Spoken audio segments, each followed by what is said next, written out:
In part 3, we're talking about percentiles and the normal approximation curve. So what's a percentile? A percentile is just the percent of scores below yours in a normal distribution. And for example, if your child took a test at school, they might send you a letter that says your child scored in the 80th percentile, and that just means 80% of students scored lower than your child. That's what a percentile is. That is different from a percentage, which is just a calculation. So the percentile specifically means the percent that scored lower. So we know some things about this normal curve, remembering how important it is in nature, representing almost every phenomenon if we have enough in our sample. And we know, of course, about the z-scores with a 0 in the middle and these lines marking the standard deviations. We also know some other characteristics of the normal distribution. We know, for example, that 50% of the scores are above the mean. And obviously, this is an approximation. Approximately 50% of scores will be below the mean. We know that approximately 34% of scores will be between 0 and 1, and 34% will be 0 and 2, so that 68% of the scores are going to be within one standard deviation of the mean. And we know that 14% of the scores approximately are going to score between 1 and 2 standard deviations above the mean.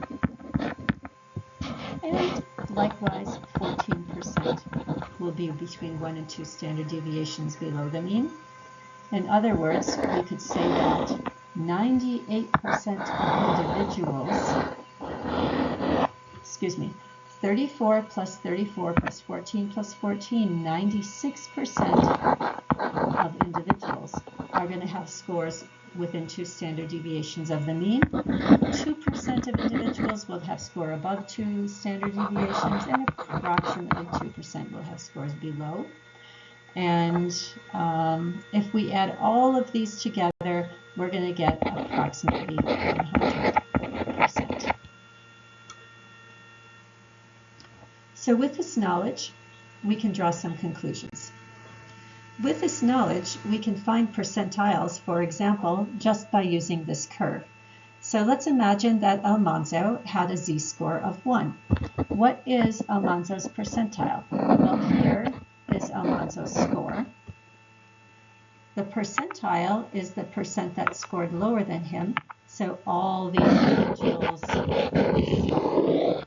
range. Let me just get the highlighter here quickly. All of the individuals lower than individuals.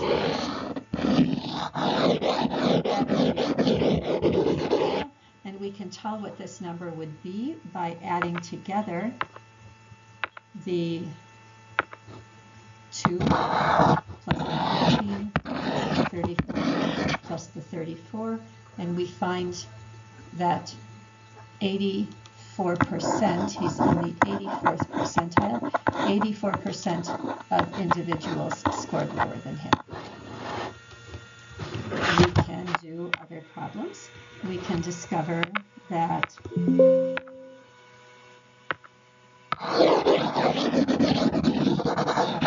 Barbara has a z-score of -2. And so what is her percentile? Here is where the -2 is. And the percentile for all the scores down in this tail, we can see it's only 2%. We could say she's in the 2nd percentile. Cora, with a z-score of 2, right here,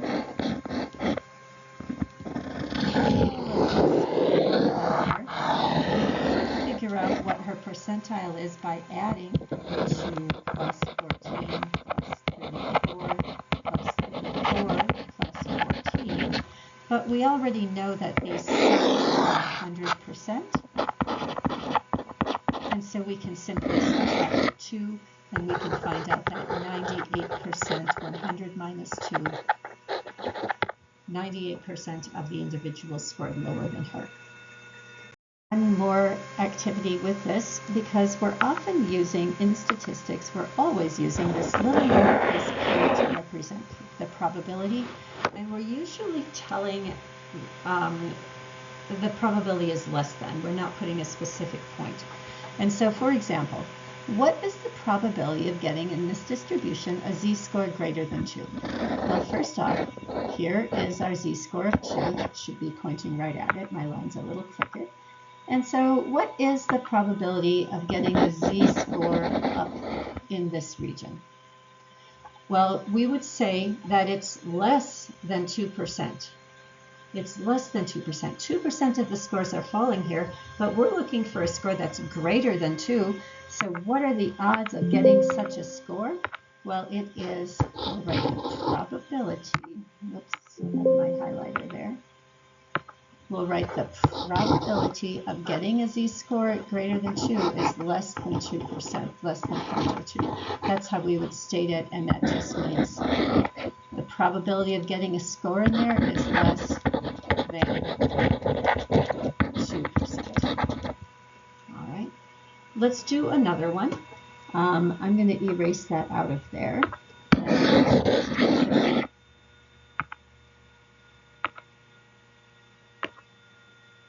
If we have a z-score of -1, so a z-score that's right here, and we're asked what is the probability of getting a z-score that's less than that -1, well, let's get out a highlighter and shade in the region we're interested in.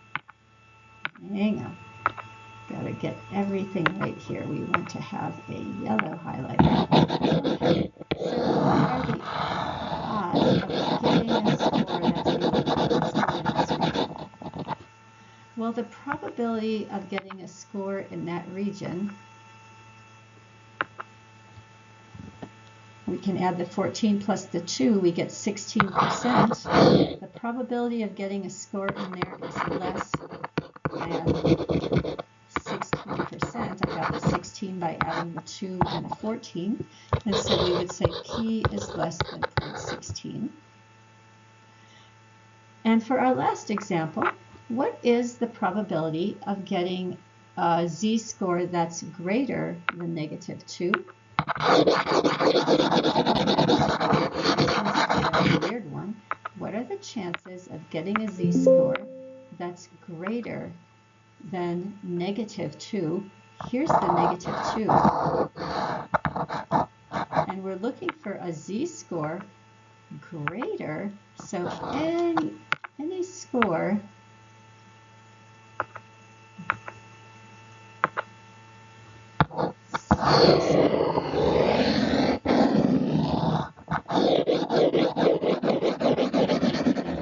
in here. All right, well, we know that the chances of getting a score in there, we would still say it the same way, even though it looks kind of weird. We would just end up saying the probability of getting a score in there is less than 98%, or P less than 0.98. So because we're using this all the time in statistics, we're going to state it this way here. And just because we're always asking for a direction in our hint, we're asking for a score greater than -2, we're asking for a score less than -1, and so forth. That's why we state it that way in our conclusion. We'll keep working with this and it will make more sense.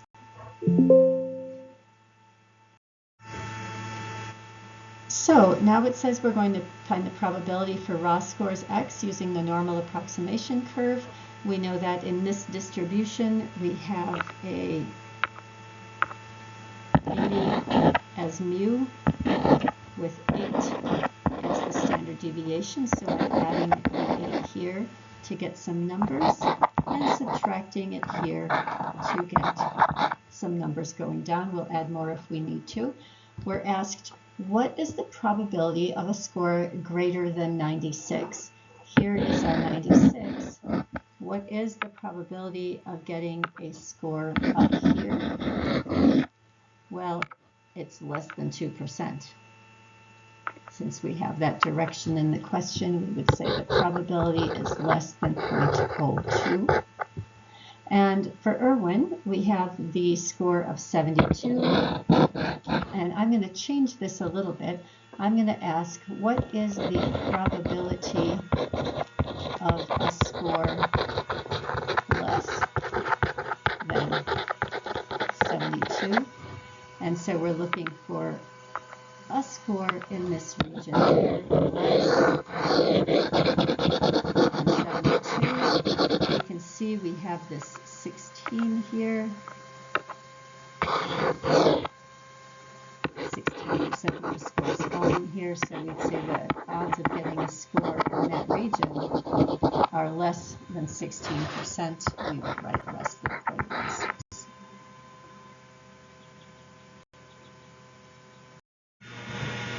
So we can continue to find some other kinds of probabilities. What's the probability of getting a z-score that's greater than 2? There's our 2, or less than -2.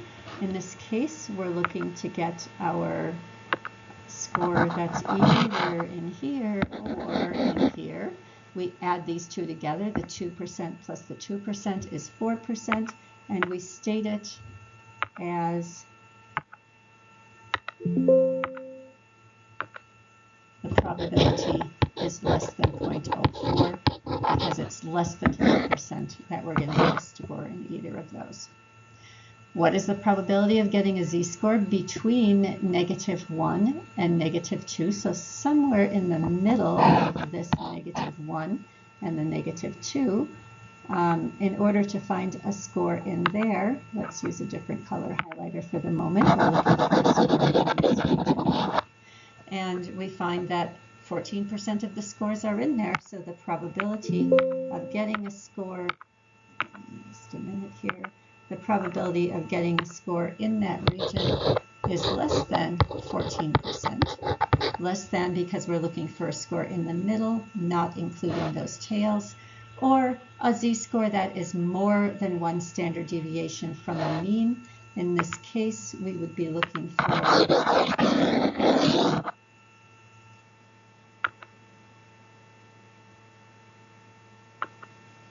here's 1 standard deviation from the mean, and here's 1 standard deviation from the mean. We're looking for any score that's going to be more or farther away from it. So any score in this region or in this region.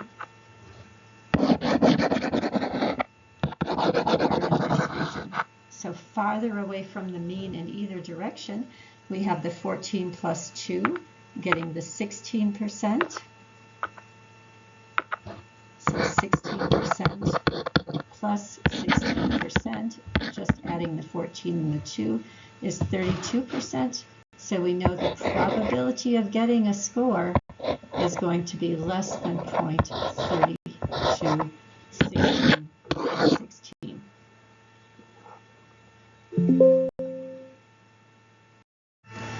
Now, sometimes scores don't fall exactly on a standard deviation line, and in this case we use this tool to figure out what the odds of getting such a score.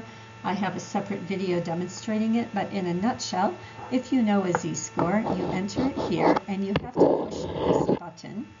It will move this line to where is appropriate. So here it starts at -1, but if you enter a different z-score, it will move that line and show you, and it'll show you the area to the left, which is this region, and it'll show you the area to the right, which is that region. In the case of a z-score of -1, it tells us 84% of these values in the dark blue are greater than the z-score of -1, and about 16% are lower.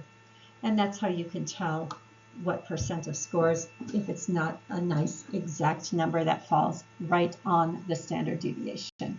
There's a separate video showing how to use this tool. So if you come to a class session or do your practice quizzes, you'll be just using that tool. You'll be entering the z-score. For example, we have z equals 2.3. You'd be kind of, you'd be looking for, a probability level somewhere above 98%, but you could actually look it up then in terms of this calculator tool. And you can use also the calculator tool to discover what z-score you would need so that 5% of scores are greater. In this case, you would find that it's a common number. If you use that tool, you'll find that the z-score for this cutoff point of 5%, I'll write 0.05, equals 1.64. And if you want to find the z-score such that 5% of scores are lower, you would get the same thing, a negative 1.64, sometimes stated as 1.65. If you want 5% of scores are greater or lower, you'd be dividing that alpha up between the two tails and you'd find a different cutoff point. We won't worry about that too much just now. So in summary, we know that in a normal distribution, the approximate proportions of scores fall between the standard deviation lines, the 50, 34, 14. We can use these approximations to estimate percentages, percentiles, or probabilities. And if the scores don't land right on the standard deviation lines, we can use an online applet to determine the exact percentile or the exact probability of any given z-score.